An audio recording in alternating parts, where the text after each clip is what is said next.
Hello student. Today we are going to discuss the same chapter with government budget and the economy. This is the lecture 4. The topic we are going to discuss today are development, non-development expenditure, type of budget, measure of government deficit. In last video we have already discussed about the type of budget, budget, revenue expenditure, capital expenditure, source of revenue expenditure, source of capital expenditure, plan expenditure and non plan expenditure. ये सारे topic हमने last video में discuss किया है. अब ये जो topic है आज जो हम डिस्कस करने जा रहे हैं, इसके बाद ये आज ख़त्म हो जाएगा आपका चैप्टर. तो please follow this following 4 topics, and it is most important as per your annual examination is concerned. The first one, the development and non-development expenditure topic. Now, what is development and non-development expenditure? Budget expenditure can also be classified as development and non-development expenditure. जो हमारा budget expenditure होता है उसका हम 2 category में divide करते हैं, जैसे कि क्या है, एक डेवलपमेंट और दूसरा जो नॉन डेवलपमेंट एक्सपेंडिचर. तो पहले हम बात करते हैं कि डेवलपमेंट एक्सपेंडिचर क्या होता है. देखिए, टर्म्स डेवलपमेंट एक्सपेंडिचर नाम से ही आपको क्लियर हो रहा होगा डेवलपमेंट एक्सपेंडिचर. फिर भी हम डेफिनेशन को एक बार फॉलो करते हैं. It's refers to the expenditure which is directly related to economic and social development of the countries. Social and economic development of the countries एक ऐसा एक्सपेंडिचर है जिसके वजह से इकोनॉमिक के साथ साथ सोशल डेवलपमेंट एक कंट्रीज का होता है. For example, expenditure on education, health, social welfare aids to the flow of goods and services in the economy. Government, जैसे लास्ट क्लास में भी हमने डिस्कस किया था लास्ट वीडियो में, कि जो भी एक्सपेंडिचर गवर्नमेंट करती है इंफ्रास्ट्रक्चर डेवलप करने के लिए, चाहे वो सोशली हो चाहे वो इकोनॉमिक पर्पस से हो. तो अगर इकोनॉमिक पर्पस से होगा या सोशली पर्पस से, जैसे एजुकेशन हो गया, हेल्थ है, ये क्या ह्यूमन कैपिटल में इन्वेस्टमेंट करना, तो इससे बेटर आउटपुट मिल सकता है. सोशल वेलफेयर के लिए भी हो सकता है, बहुत सारे एक्सपेंडिचर करता है. तो जो भी एक्सपेंडिचर गवर्नमेंट जो सोशली और इकोनॉमिक पर्पस से करेगी उसे हम क्या कहेंगे, डेवलपमेंट एक्सपेंडिचर. और इसका एग्जांपल क्या होगा, जैसे कि expenditure on health, expenditure on education and social welfare etcetera. It's aids to the flow of goods and service in the economy. इसी का वजह से जो भी गुड्स एंड सर्विस का फ्लो है, सर्कुलेशन इकोनॉमी में, वो बेहतर वे में चलता है. The second topic is non development expenditure. The non development expenditure it's refers to the expenditure which is incurred on the essential general service of the government. For example, general expenditure on defence, administrative service, police, justice etcetera. ये एक ऐसा expenditure है, ये development purpose से नहीं होता, लेकिन इसका एसेंशियल जरूरी है ये एक्सपेंडिचर करना. अगर इसका एक्सपेंडिचर ना करें तो भी दिक्कत आ सकती है. जैसे कि हम बात करते हैं डिफेंस में, डिफेंस सेक्टर में हमारा गवर्नमेंट का लॉट्स ऑफ मनी जो इन्वेस्ट करते हैं, एक्सपेंडिचर करते हैं to secure the other countries से हमको सिक्योर करने के लिए.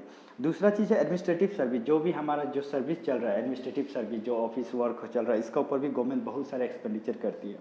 दूसरा है पुलिस.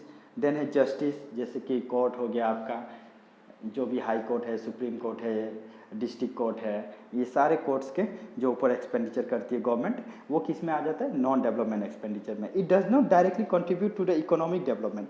ये डायरेक्टली कंट्रीब्यूट नहीं करती है कि हाँ, कि जैसे कि डेवलपमेंट एक्सपेंडिचर में क्या था कि अगर हम हेल्थ के ऊपर इन्वेस्टमेंट करेंगे या एक्सपेंडिचर करेंगे या एजुकेशन के ऊपर एक्सपेंडिचर करेंगे तो वो इकोनॉमिक डेवलपमेंट हो सकता है कंट्रीज़ का. लेकिन नॉन डेवलपमेंट एक्सपेंडिचर में डायरेक्टली आपको बेनिफिट नहीं देता है, इनडायरेक्टली देता है. कैसे?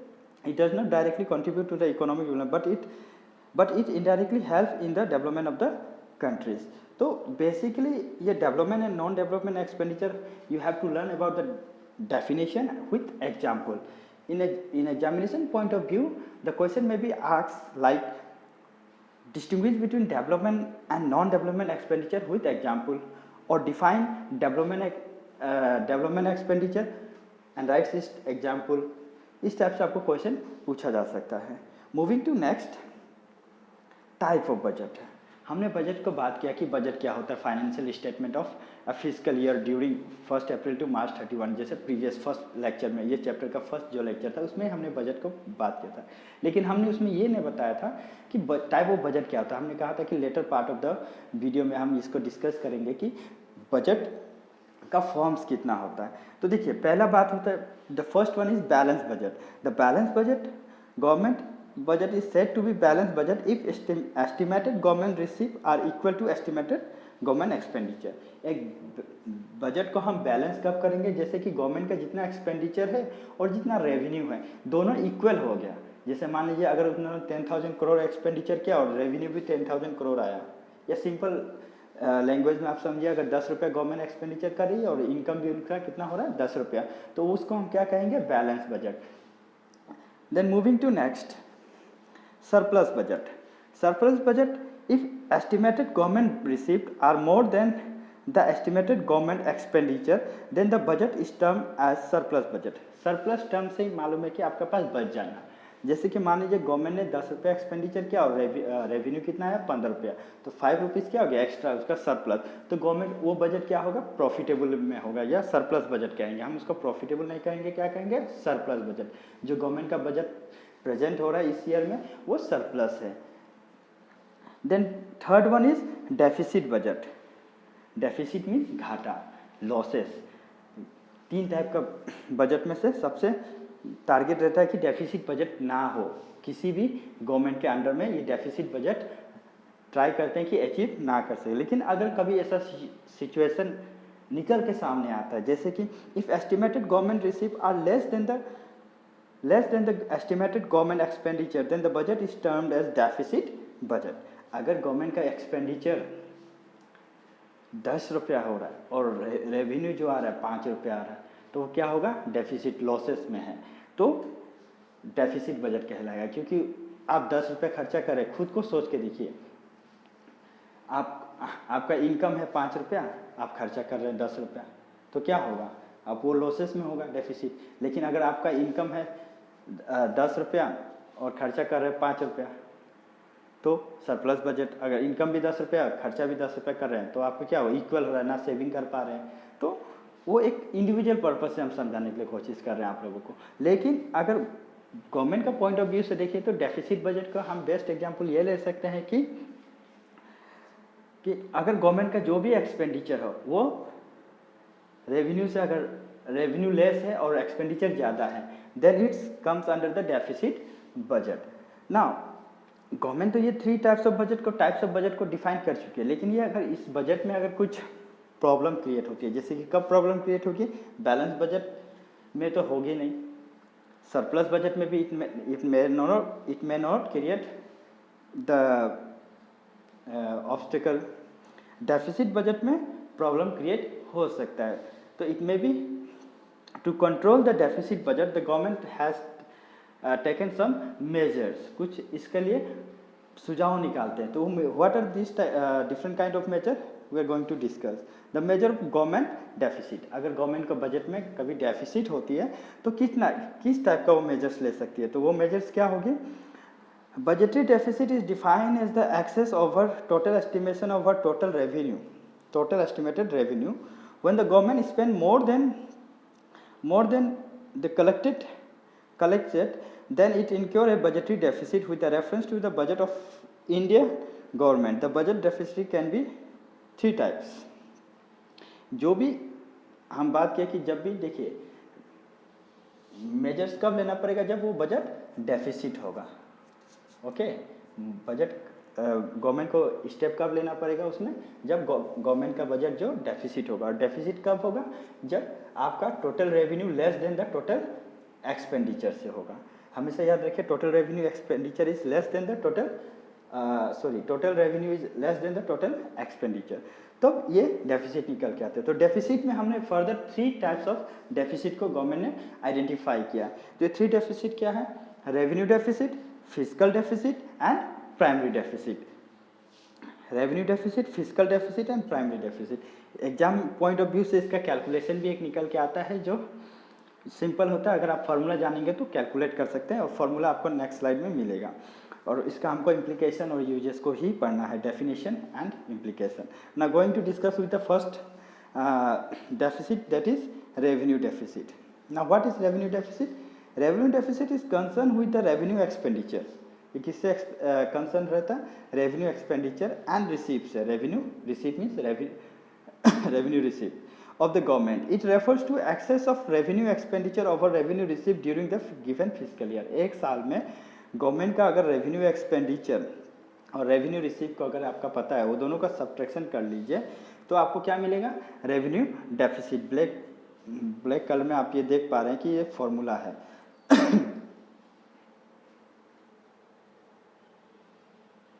Revenue deficit is equal to revenue expenditure minus revenue receive. तो यहाँ पे आपको मेंशन है, एक चीज़ पॉइंट आउट करिएगा, it's refers to excess of revenue expenditure over revenue receive during the given physical year. अगर रेवेन्यू एक्सपेंडिचर ज़्यादा हो रहा है रेवेन्यू रिसीव से तो वो किस टाइप का डेफिसिट माना जाएगा? Revenue deficit. अब ये क्या कहता है? It signified that government on revenue is insufficient to meet the expenditure on normal functioning of government department and provision of various services. ये बताता है आपको कि गवर्नमेंट का जो भी रेवेन्यू है वो इनसफिशिएंट है. ये एक्सपेंडिचर जो भी गवर्नमेंट कर रहा है उसको वहाँ से वो एक्सपेंडिचर उतने लेवल पे नहीं जनरेट कर पा रही है. तो उसमें क्या हो जाता है कि प्रोविजन ऑफ वेरियस डिपार्टमेंट और जो वेरियस सर्विसेज उसको गवर्नमेंट को री फोकस करके उसको डेवलपमेंट करने के लिए फिर से वो एक तरफ से पुशअप करती है. Measure to reduce the revenue deficit. अब रेवेन्यू डेफिसिट को कैसे कम किया जाए उसका कुछ तरीका है. पहला है रिड्यूस एक्सपेंडिचर. एक्सपेंडिचर को क्या किया जाए? कम किया जाए. क्योंकि जब आप एक पर्टिकुलर सेक्टर से अगर आपको आउटपुट मींस प्रॉफिट या रेवेन्यू जनरेट नहीं हो रहा है तो आप उस पर झूठ मूठ का एक्सपेंडिचर क्यों करें? तो गवर्नमेंट क्या करेगी? Government should take serious step to reduce its expenditure and avoid unproductive और unnecessarily expenditure in particular area. उस सेक्टर में गवर्नमेंट एक्सपेंडिचर नहीं करेगी क्योंकि उससे अनप्रोडक्टिव, जैसे हमने कहा कि उससे प्रॉफिटेबल नहीं मिल रहा है गवर्नमेंट को, तो झूठ इस फालतू में ही एक्सपेंडिचर करते नहीं जाएगी डे बाय डे. उसको वो रिड्यूस करते जाएगा. डे बाय डे रिड्यूस करने के बाद एक समय आएगा कि डिस इन्वेस्टमेंट भी कर सकती है पर्टिकुलर सेक्टर में. दूसरा, increase revenue. Government should increase its receive from various source of tax and non tax revenue. दूसरा ये हो सकता है कि जब एक पर्टिकुलर सेक्टर से नहीं हो रहा है तो दूसरे सोर्स से वो रेवेन्यू जनरेट करने के लिए कोशिश करे ताकि उसको कॉम्पनसेट करे, क्योंकि रेवेन्यू जनरेट होगा तो वही पैसा को वो दोबारा एक्सपेंडिचर कर सकती है. Then second one is fiscal deficit. Fiscal deficit present a more comprehensive view of budgetary imbalance. Fiscal deficit refers to the excess of total expenditure over total receipt, excluding borrowing. Borrowing को छोड़ के. During the given fiscal year. Borrowing में हमने बात किया था ना, जैसे कि फॉरेन कंट्री से लोन लेना, डिफरेंट टाइप्स ऑफ जो भी बोरोइंग. फिजिकल डेफिसिट को जब भी हम मेजर करेंगे तो बोरोइंग को छोड़ देंगे, उसमें बोरोइंग को आपको काउंट ही नहीं करना है. Then the formula created for the physical deficit is total expenditure minus total receive excluding borrowing. Borrowing को छोड़ के तो टोटल एक्सपेंडिचर जितना और टोटल रिसीप्ट है दोनों को सब्ट्रैक्शन कर दीजिए, आपको क्या मिलेगा? Physical deficit. तो फिजिकल डेफिसिट का सोर्स क्या है? Source of financial physical deficit. Government has to look out for different options to finance the fiscal deficit. The two main sources are borrowing.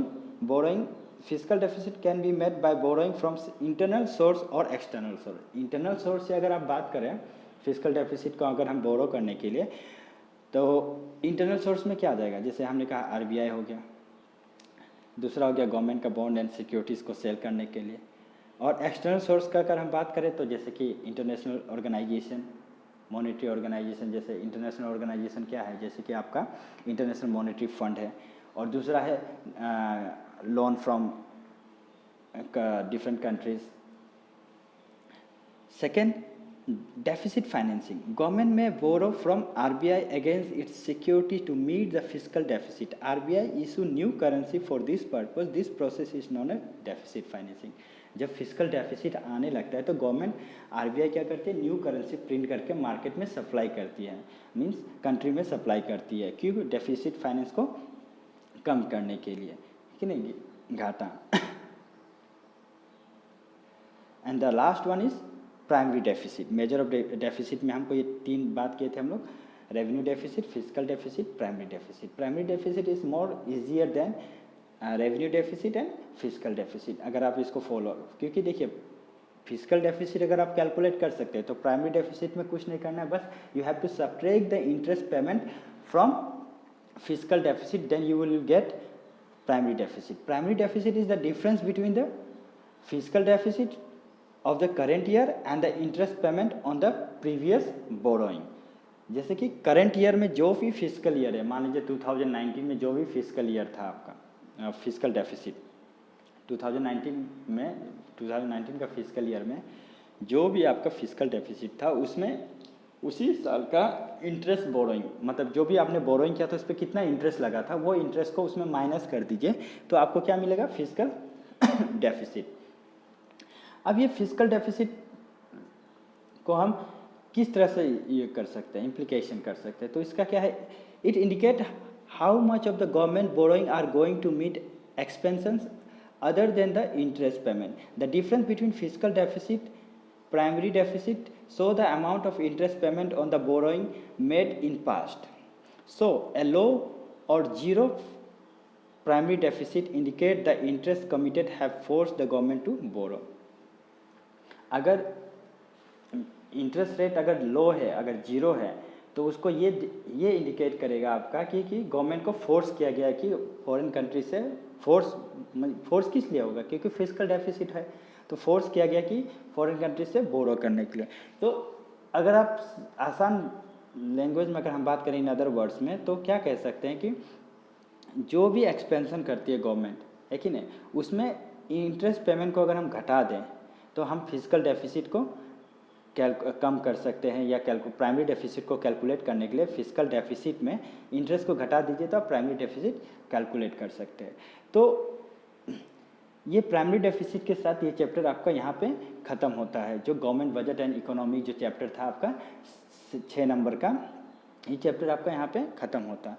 तो अब रिगार्डिंग देखिए ये स्लाइड को, अगर आप सिंपल से ये स्लाइड को ही फॉलो करते हैं तो आपको नोट्स मेकिंग के लिए इजी है। नोट्स मेकिंग करते जाइए, क्योंकि देखिए ये आपका ना ही आप ये क्या बोलते हैं, स्कूल के अंदर जो एग्ज़ाम होने वाला है ये इस फॉर्म में नहीं, आपका बोर्ड से मतलब है। तो अभी से अगर आप स्टार्टिंग करके नोट्स मेकिंग करेंगे तो एग्जाम पॉइंट ऑफ व्यू से बहुत आसान रहेगा, उस समय आपके पास टेबल पे आपका नोट्स रहेगा। तो ये चीज़ों को फोकस करिए, आप दूसरा क्या कर रहा है ये नहीं कर रहा है उसको मत सोचिए, बस अभी से स्टार्ट कर दीजिए। जो चैप्टर है उससे ज़रूरी नहीं कि आप चैप्टर सीक्वेंस में जाए, जैसा हम पढ़ाते गए हैं मनी एंड बैंकिंग आपने पहले पढ़ा है उसका नोट्स मेकिंग करिए। गवर्नमेंट एंड बजट आपका एंड इकोनॉमी ये पढ़ लिया हम लोग, इसका करिए, दोनों 6 नंबर 12 नंबर आपको एटलीस्ट श्योर हो जाएगा। फिर और एक चैप्टर आएगा इसके बाद 6 नंबर का है बैलेंस ऑफ पेमेंट, वो भी बहुत सिंपल चैप्टर है। ये टोटल 3 थ्योरेटिकल चैप्टर है आपका मैक्रो इकोनॉमी में, तो टोटल 6 × 3 18 नंबर आपका टोटली इसमें श्योर है कि आपको each and every topic easy है, अंडरस्टैंडेबल है कि आपको क्वेश्चन पूछ सकता है। लेकिन जो नेशनल इनकम और डिटर्मिनेशन ऑफ इनकम है वहाँ से क्वेश्चन थोड़ा ट्विस्ट होने का चांसेस है। तो ये चैप्टर से आप नोट्स मेकिंग करिए, और रिगार्डिंग कुछ डाउट है तो आपका व्हाट्सएप ग्रुप है डिफरेंट क्लासेस वाइज रेस्पेक्टिवली, उसको आप उसमें क्वेश्चन जो भी डाउट है क्वेरी से हमको पूछ सकते हैं। और जाते जाते आपको ये चैप्टर 3 से हम कुछ होमवर्क दे रहे हैं, homework from money and banking जो हमने पढ़ाया था। तो आप ये क्वेश्चन को थोड़ा राइट डाउन करके देखिए और उसका हमको स्क्रीनशॉट खींच के आप व्हाट्सएप ग्रुप में भेज सकते हैं। जैसे कि define barter system and rights it's drawback. Barter system क्या है उसको अपने लैंग्वेज में डिफाइन करने की कोशिश करिए और उसका ड्रॉबैक लिखिए। Explain the measurement of money supply. Measurement of money supply क्या है वो बताइए, इसका अगर वीडियो आप फॉलो करेंगे तो आसान से मिल जाएगा। Define money and explain its primary function. ये चीज़ों के साथ आप कंप्लीट करके हमको व्हाट्सएप ग्रुप में भेज सकते हैं या होमवर्क को कंप्लीट करने के बाद। With this thank you so much. In next video we are going to start our new chapter that is balance of payment. Thank you so much.